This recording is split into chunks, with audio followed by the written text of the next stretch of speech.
सुप्रभात बच्चों, कैसे हैं आप सब। आज आपके इस ट्यूटोरियल में हम अपने पिछले ट्यूटोरियल के आगे का ही कार्य तो शुरू करेंगे। अपने पिछले दो ट्यूटोरियल जो कि हमारे पार्ट 6 गुल्ली डंडा के थे, 2 भागों में हमने ये पढ़ा था और हमने इसको देखा था कि इसमें 2 मित्रों की कहानी है, जिसमें कि एक इंजीनियर बन जाता है और दूसरा गांव में ही रहता है। गया नाम का उसका मित्र होता है। इसी प्रकार उसने पूरी कहानी बताई है और हमने ये समझी भी है। इसके लेखक हैं प्रेमचंद। आज हमको इसका अभ्यास कार्य करना है, तो चलिए इसका अभ्यास कार्य शुरू करते हैं।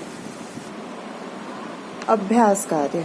नीचे दिए गए प्रश्नों के उत्तर दीजिए। मौखिक प्रश्न।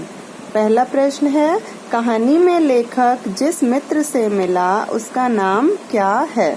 तो कहानी में लेखक जिस मित्र से मिला उसका नाम गया है। कहानी का नायक बड़ा होकर क्या बनता है। कहानी का नायक बड़ा होकर इंजीनियर बनता है। तीसरा प्रश्न है, कथा नायक ने गया को गुल्ली डंडा मैच देखने के लिए कब का समय दिया। कथा नायक ने मतलब कहानी का जो मुख्य नायक है, उसने गया को गुल्ली डंडा मैच देखने के लिए शाम का समय दिया। कथानायक के अगला प्रश्न, कथानायक के पिताजी क्या थे। कथानायक के पिताजी थानेदार थे। अब है आपके लिखित प्रश्न। ये आपको पीडीएफ मिल जाएगी बाद में। अगले प्रश्न पे आते हैं। सही उत्तर पर सही का निशान लगाइए। लेखक ने गुल्ली डंडा को माना है, क्या माना है लेखक ने गुल्ली डंडा को। सब खेलों का राजा, ग्रामीण खेल या लोकप्रिय खेल। सब खेलों का राजा माना है।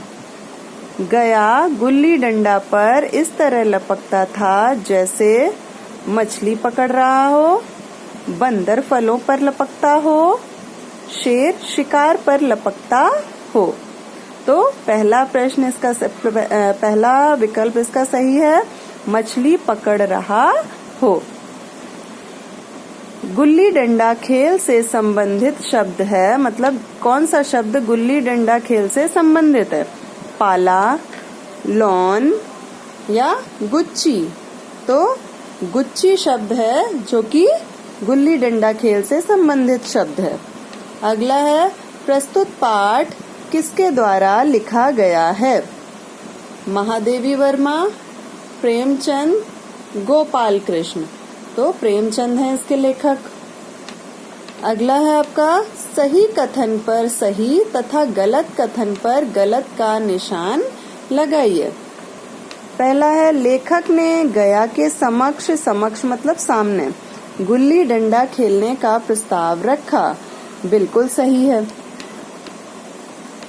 लेखक ने पेड़ की टहनी काटकर गुल्ली डंडा बनाया। ये भी बिल्कुल सही है। गया लेखक से 5 साल बड़ा था। ये गलत है आपका, क्योंकि गया लेखक से 2 या 3 साल बड़ा था। क्रिकेट के खेल में सिर फटने, टांग टूटने तथा तिल्ली फट जाने का डर रहता है। बिल्कुल सही है ये। गया गुल्ली डंडा खेलना भूल गया था। गलत है ये, क्योंकि वो भूला नहीं था, वो खाली उसके ओहदे का सम्मान कर रहा था, क्योंकि वो ओहदे में उससे बड़ा हो गया था, इंजीनियर बन गया था। लेखक इंजीनियर और गया साइंस बन गया था। बिल्कुल ठीक है। अब भाषा ज्ञान पे आते हैं। 3 पर्यायवाची शब्द लिखिए। पहला है आँख, नेत्र, नयन, लोचन।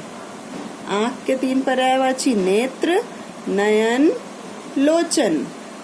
फिर पेड़, वृक्ष, तरु, विटप। वृक्ष, तरु, विटप। पिता का पर्यायवाची जनक, तात, पितृ। जनक, तात, पितृ। थानेदार का पर्यायवाची कोतवाल, दारोगा, थाना प्रभारी, कोतवाल, दारोगा, थाना प्रभारी। फिर हृदय, हृदय के पर्यायवाची हीय, उर और वक्ष स्थल, हीय, उर, वक्ष स्थल। अगला है चिराग, दीपक, दिया, दीप। आनंद, हर्ष, प्रसन्नता, उल्लास। अगला प्रश्न है निम्नलिखित मुहावरों वाक्यांशों का अर्थ लिखकर वाक्यों में प्रयोग कीजिए। ये आपको स्वयं करना है, ठीक है। थर्ड है नीचे दिए गए वाक्यों में क्रिया शब्द रेखांकित कीजिए। मतलब जो क्रिया शब्द है उसको आपको रेखांकित करना है। वह दौड़ रहा था, तो दौड़ रहा था ये हो जाएगा आपका क्रिया शब्द। मैं गुल्ली डंडा खेलने जा रहा हूँ, तो खेलने जा रहा हूँ, ठीक है। इसके बाद पिताजी का वहां से तबादला हो गया, तो हो गया। मैं लपक कर एक पेड़ पर चढ़ गया, तो चढ़ गया। मुझे गुल्ली डंडे के खेल में आनंद आ रहा था, मतलब खुशी हो रही थी तो आ रहा था। हम दोनों मोटर में जा बैठे, तो जा बैठे ये आपका क्रिया शब्द हो गया। नीचे दिए गए शब्दों का वाक्यों में प्रयोग कीजिए। अब ये भी आपको वाक्य प्रयोग स्वयं करने हैं। गंभीर, मोटर कार, कस्बा, तबादला, बरगद, ये आपको स्वयं करने हैं वाक्य प्रयोग। और मुहावरों के पहले अर्थ लिखना है और यहाँ वाक्य में प्रयोग करना है। तो ये आप इसके अर्थ ढूंढेंगे और फिर वाक्य प्रयोग करेंगे। तो आपका इस प्रकार ये पार्ट यहाँ पे कंप्लीट होता है।